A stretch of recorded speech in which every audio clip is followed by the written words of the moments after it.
Good afternoon, Todd. Nice to join you. Appreciate you taking the time to do it. Yeah, I can report the Connecticut Democrats are still up to no good. That's my report for this afternoon. All right. So, I think you're referring to the concept bill on absentee ballots. That's right. Yes, the election rigging scheme that the Democrats successfully used in the 2020 election in Connecticut. They want to do it again. I call it COVID voting is the way I use shorthand to describe it.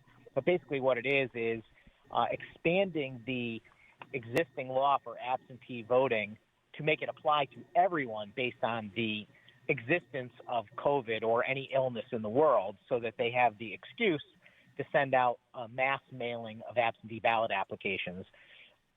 And there's a million problems with that, starting with the fact that the voter rolls have thousands, tens of thousands of people that don't belong on them, and people that have moved out of state, people that are no longer eligible voters, people that have passed on. So there's chaos, and that's what happened in 2020. And they're back at it. They're going to attempt to try and make this into law again. And today was our first sign of that because the Government Administration and Elections Committee met at noontime today, and there were a number of concepts on the agenda. That's a whole other conversation in itself because it's just that an act concerning elections, or an act concerning absentee votes. You have to really dig in to get them to tell you what they're up to. And they declined to because this is like the first step in their moving their agenda items and trying to hide from the public until the last minute what they're really up to. So this is a committee that you sit on? That's correct. I'm the Republican ranking member, which is kind of the minority chairman. Okay. And what is the protocol for, because I know it's a big thing in legislative bodies to be friendly and decent to each other and to be courteous. And it would seem to me part of that courtesy would be to let you know the things they're going to be proposing in advance and give you a chance to see them so you could share it with the members of your caucus. Is that how it works? Right. Yeah, I wouldn't say that the chairs, the two Democratic co-chairs, one from the House and one for the Senate, are discourteous. And I'll also note that my colleague and frequent guest of your show, Representative Gail Mastro-Francesco, is my co-ranking member from the House. I represent the Senate on that committee, and she represents the House. And there are other members, of course, but we are the two minority chairs called ranking members. And we do meet with the chairman privately in a format called screening, which is kind of like a private conversation where they share with us what they're doing. But they're not so keen on telling us every detail of what they're doing. And there's four of us, but only they get a vote on what's going to proceed. And when today we had the meeting, we went over the items that they had, said that they were going to be on that agenda. And it's not so much that I'm concerned that they're hiding anything from me, because I'm smart enough to know what's going on, but they're hiding it from the public. When they say an act concerning absentee ballots, they're not telling people what they're actually up to. And that requires a lot of Q&A. And despite all that, they still refuse to acknowledge that that is what they're actually up to. But we're going to find out in the coming days. Wait, so we don't know what they're up to? Oh, yes, we do. Well, how do you know if they haven't told you? Well, I would bet my life on it. How's that? Okay, so you know the way they dance.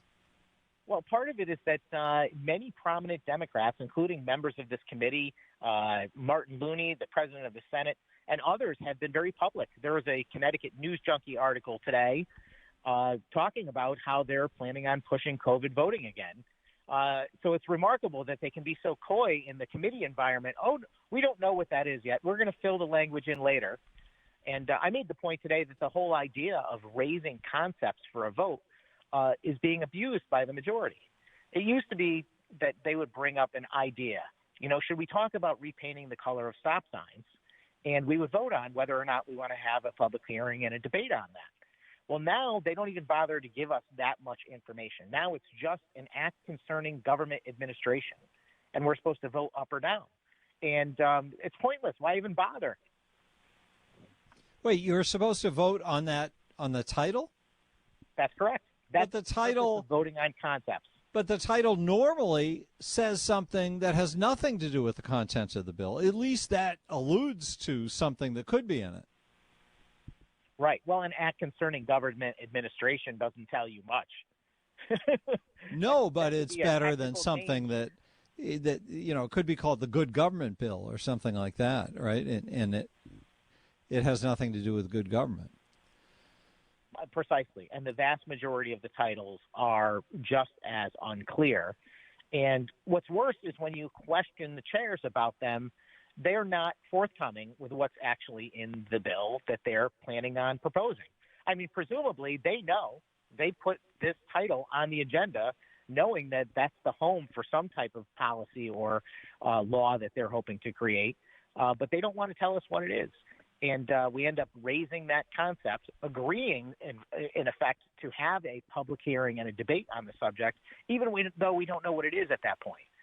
It's a tremendous frustration. It's just the first step of frustrations along the committee process. Yeah, but the first step is maybe a more important one, because what it shows is how bad it is for the people to have government that has become so secure in its own power that they don't have to follow any protocols of decency.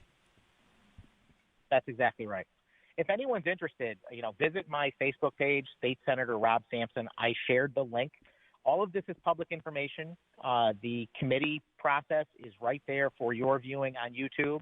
But I shared the link from today's Government Administration and Elections Committee meeting where we voted on, I think, 24 concepts, up or down, about whether or not these bills will be drafted up into some sort of language for a public hearing in the future. And, part of my concern, Todd, is that, if they're going to do something really significant, like, engage in COVID voting again and another mass mailing election, we need to know as soon as possible. And we need to know when that public hearing is going to be so that the opposition can actually work on getting people to show up and speak against it. And that's what they're trying to avoid. They don't want people to know, because they don't want people to come out in force and speak against such a proposal. Because the law only requires them to provide 5 days worth of notice for a public hearing. And they very cleverly will do that by posting at 11:59 p.m. on a Thursday night for a Monday morning at 9 a.m. hearing. Oh, man. They are so bad. Oh, it's unbelievable, Todd. And, you'll go through this whole process. And, in fact, we've gone through many, many public hearings and committee meetings and debated bills and changed things around. And ultimately, what happens is you end up on the floor of the House or the Senate, and the very first action by the proponent of the bill on the Democrat side is to get up and say, Mr. Speaker, I have a strike all amendment, which basically means that we're going to erase everything that's been done up to this point and replace it with brand new language that no one has ever seen. And I often joke with a lot of my colleagues that we only pass titles out of committee because ultimately they can take that title and put any language they want in there at the end of the day. It's really disgraceful, the abuse of the political process. When you have significant majorities, you would think that you would at least, try and do it the proper way, because you're going to win at the end of the day. But they are not even willing to play the game honestly. They want to force things through with as much, So this is the problem with one-party rule, and it's really it's incumbent on us to get the word out and make sure people understand that even if you like the anti-capitalist and big government crushing control and oppression that the Democrats represent, even if you want more of it, that it's being done in a way that's indecent and anti-democratic. These moves are hostile to the idea of representative government. Exactly my point. Thank you for making it as clear as day. I can't imagine anyone wanting these policies, and I think either can they, which is why they are so good at trying to blur the actual truth and the record. And sadly, the majority of the news media in Connecticut is complicit. The Democrats report that anyone opposed to no-excuse absentee voting is somehow, trying to prevent people from voting or engage in some sort of suppression or something like that. And that couldn't be anything farther from the truth. I am all for expanding opportunities for voting, but I am not going to vote to expand opportunities for voting unless we are maintaining the integrity of that election at the same time. And that's something that they absolutely do not care about. They regularly vote down my amendments to require signature verification or photo identification at the polls. These things have been voted on in the legislature because people like Gail and I have offered them as amendments. And the Democrats, without hesitation, vote them down with ridiculous arguments, that photo identification is somehow racist or something like that. It's really crazy stuff, and I wish more people paid attention. And that's why I've begun posting these things on my social media and so forth, so there's a little more access and it's in front of people and easy to find.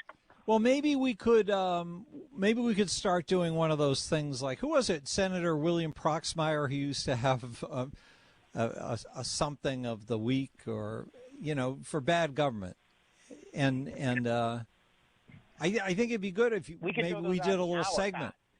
No, you just highlight, okay, this is the sleazy thing that the Democrats did this week in the legislature, and you just do a little highlight so people's jaws can drop. You got it. I'm happy to deliver that for you. As I said, I could deliver something like that on the hour, and I'm very sad about that because I don't think it needs to be that way. No, as you say, it accomplishes nothing except their goal of making sure that the people have no idea just how ugly they are. But they don't have to be that ugly, is what you're saying, because they have total control. They can pass what they like.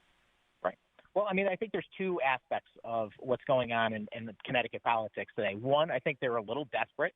I think that, there's a sense out there that Republicans are gaining ground and that the Democrats are digging themselves a deeper and deeper hole all the time. And I believe this particular issue is something that even if a portion of the truth got into the public realm and was reported honestly by the media, would be overwhelmingly opposed by the majority of Connecticut citizens. And the Democrats would be in deep doo-doo for proposing it.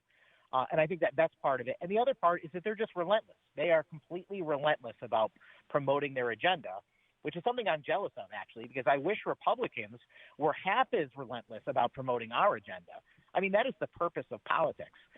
We get elected because we want to go there and make the world into what we believe is the proper, ideology. That's your job. The Democrats never forget that, and Republicans are forever, trying to figure out how to, finagle themselves into office or stay elected, even though they feel like we're in a blue state or something. All right, Rob Sampson, thank you for sharing all the good news with us. Always my pleasure. Glad to come back anytime and bring you more terrible facts about what's going on. State Senator Rob Sampson, always a pleasure. Thank you, sir. 860-5, no, not that one. The rant line number.